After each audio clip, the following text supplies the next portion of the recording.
Hey there, it's your boy Foxy, back for more relationship stories. Update: I ghosted my family and fiancé after what my sister did. Original post: I need a little advice on the matter as I don't know what to do anymore.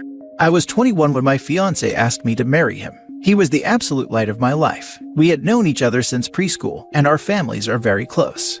He would come and have dinner with us on a daily basis and vice versa. He doesn't have any siblings, but I have 2 older sisters, which is very important as he was also very close with them. We grew up together. When we started dating, I don't think our parents stopped celebrating for weeks. He helped me deal with a lot of my anxiety, and even when I gained a little weight and my mother berated me saying he was going to leave me, he told her off and said he loved me for who I was, not for what I looked like, even though he claimed I was the most beautiful girl in the world to him. We were only engaged for 6 months before the incident. My middle oldest sister, let's call her Nikki, was a very cold person. She never showed any affection. She only ever opened up to my fiancé, as she said she saw him as a brother, and he also helped her through a lot of her dark times, such as battling drug addictions and breaking the law. She and I never saw eye to eye. I loved her dearly because she was my sister, but didn't like her as a person. Out of the blue, she tells me she wants to take me clubbing, as we had never been together before, and she felt bad that she was so distant to me. I agreed, and that night we went out. Clubbing wasn't really my style, but once I had a few drinks, I loosened up a little and began having fun. The night was going smoothly until Nikki spotted a guy across the room whom she claimed she wanted to climb like a tree. She walked over to him, and within a few minutes, she was back and she had a sour expression on her face. I asked her what was up, but she never said anything. I kept pressing because I didn't want our night to be ruined. She then told me the guy didn't want her number, but he wanted mine instead.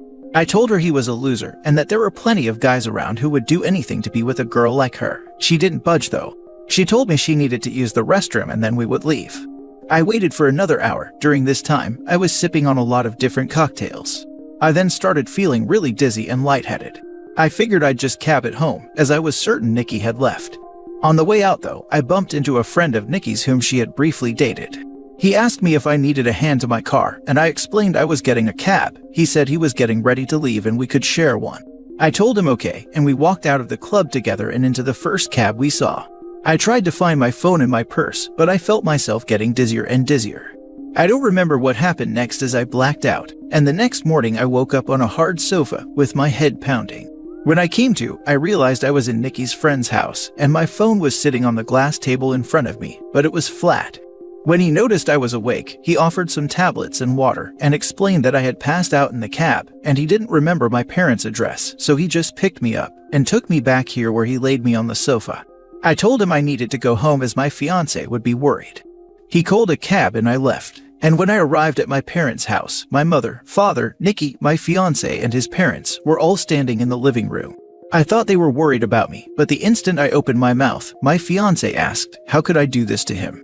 I tried to explain that my phone went flat, but he then went on screaming about how could I cheat on him. I was baffled. Why would he think that? I tried to explain the night's events, but I kept getting cut off. Nikki then chimed in and said I was a lying hoe, and how could I be so heartless to a man who has been there for me through thick and thin. She went on to say I kept flirting with random guys all night, and then when she went to the bathroom, she saw me leave with her friend. I told her what had happened, and she showed me photos on her phone as we were leaving. His hand was on my back ushering me outside. Yes, the photo did look horrible, and I was so drunk I didn't even realize his hand was on my back at all. My fiancé was so angry, he kept shouting, and his mom and mine were both crying. I then asked Nikki to call her friend, and he would confirm that nothing happened. But when she called him, he told a completely different story. He said I begged him to take me back to his, and when he did, we slept together multiple times. I saw red and started crying and yelling at Nikki because I knew she had organized this whole thing to make me look bad. I begged my fiancé to believe me, but he just shook his head and left. When everyone had cleared out, my mother slapped me across the face and told me to get out. I left and went to a friend's house where I stayed for a few nights. During those nights, I called my fiancé crying and pleading with him to believe me that nothing happened, but it all fell on deaf ears as he never returned any of my calls or texts. My mom texted me and told me she was kicking me out, and that she couldn't believe I would do such a thing, and a lot of hurtful other slurs I don't think I could repeat here. She didn't even give me time to get my things, as she threw everything out. I was now homeless. None of my family would take me in, as they chose my fiancé and mother's side. I was homeless and single in less than a day and a half. My entire world had been taken away because of Nikki's lies. Now for weeks, I tried everything to get my fiancé back and my family. The limit for me though was when Christmas time had come, and I went over to my mother's house to try and reconcile. I was sleeping from couch to couch during this time. When I got to my parents' house, I knocked on the door, but no one answered. My friend then called me and told me she just saw on Facebook that my family were in another state celebrating Christmas, and they had posted pictures online. Everyone was there, my sisters, parents, grandparents, and even my fiancé and his family. When I myself saw the photos, I couldn't stop crying as they all looked so happy. I cried for days and days before deciding to block them all. I even returned my engagement ring. My friend knew someone a couple hours away who was looking for some help in his restaurant, and he even had living arrangements above where he worked, so I could get rent at a cheap price and work at the same time. I wanted to start over with my life, as it hurt me that no one took my side, and they all left me to fend for myself. I was able to move pretty quickly and was doing well. The apartment was tiny, and I had to work 10+ hours almost every day, but I was able to save a lot of money. I'm not living in the apartment anymore. I was able to rent a much nicer place, but I am still working at the restaurant as assistant manager. Now it has been roughly 2 years since I left, and have not spoken to any of my family. I have no idea what is going on with them, until I got a knock on my door. It was my ex-fiancé. I was shocked to say the least. All these feelings came rushing back, and all I wanted to do was jump into his arms. But then I remembered the pain I had felt and tried to slam the door in his face, but he stopped it and asked that I let him explain. He said that Nikki had gotten married, and she had confessed that she lied about the situation because she had found someone she loved so much and realized what a horrible thing she had done. I asked him how he found me, and he said my friend told him. My entire family had been trying to get in touch with me and want to see me. I told him I needed time to see if I even wanted to have them in my life. He left, and I have been a mess since. I don't know what to do. I know I will never ever forgive Nikki. She could rot for all I care. But it's hard because my other family and fiancé didn't know she was lying, but I also felt like they abandoned me too quickly without letting me explain my side. I don't know if I should forgive them. Any advice would be much helpful. Now for the top advice before reading the update. I'm petty as heck, and I would request a meeting with the family and sister's husband, and in front of him I would tell him how she drugged you and gave you to a stranger to do whatever while you were out of it. How even after making you homeless, jobless, supportless, she still let that go on for years and enjoyed Christmas while not knowing if you were in a ditch somewhere. Blow up her life. Also, you don't owe them anything. They are all horrible people. And to add to that, if I was OP, I'd bring my certified home wrecker friend into Nikki's married life. Exactly, and let him know to the T exactly what a conniving sack of waste he married, and who knows what else she's capable of. Then I'd tell them all to freaking rot in hell. Then I'd curse them all before walking away.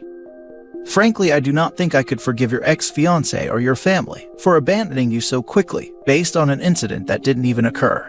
It's all well and good for them to be sorry, but they didn't have to completely reinvent themselves on their own the way you did.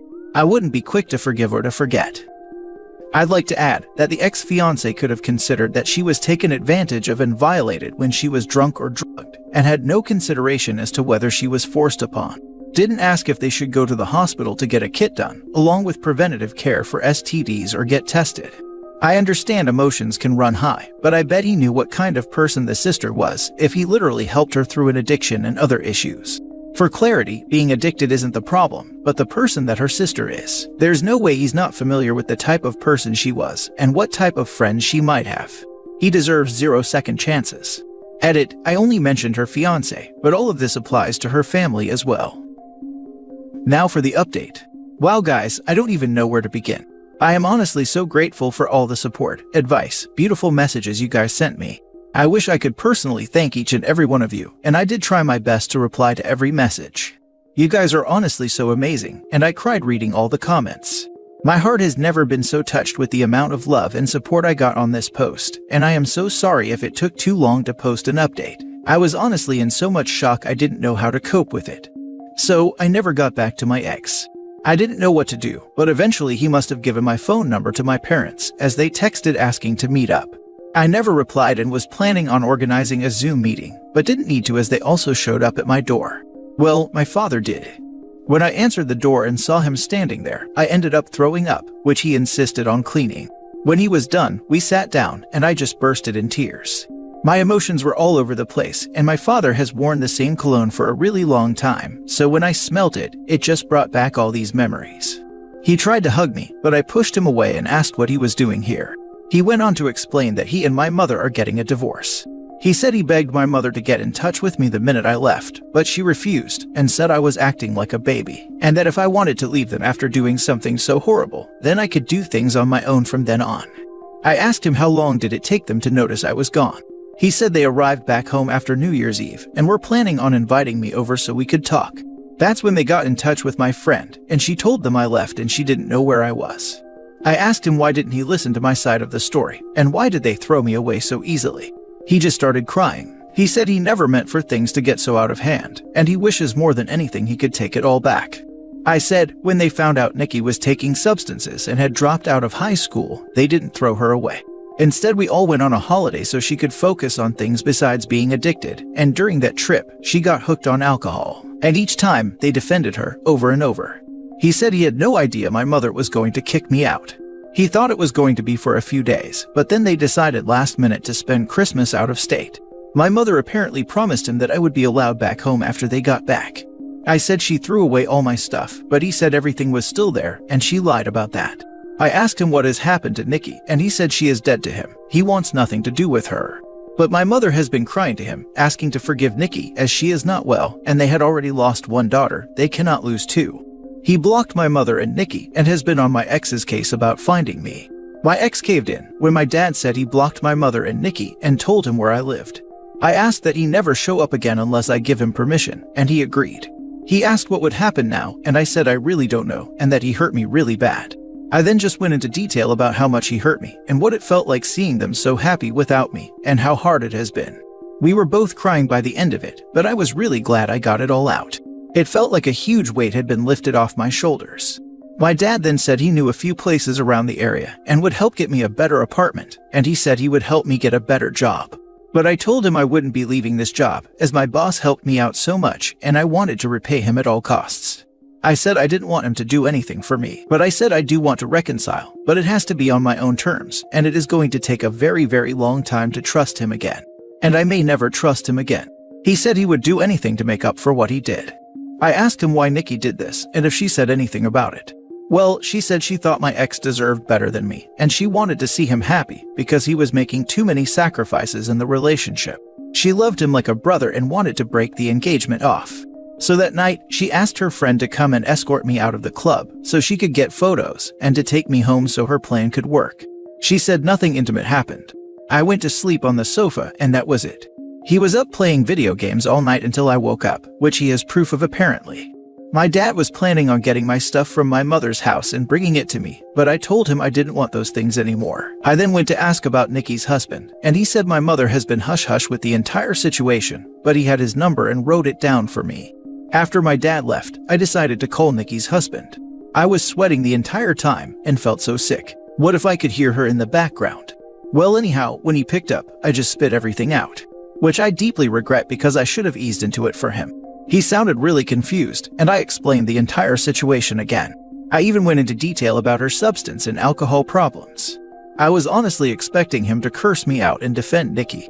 Instead, he let out a long sigh. And well, turns out, he had a feeling she wasn't exactly innocent. Turns out her and his sister have been having problems, and she has been spouting non-stop lies about his sister and has caused a huge rift between them. His sister didn't even attend their wedding. I told him I was sorry, but he should make things right with his sister because Nikki was the problem, not her.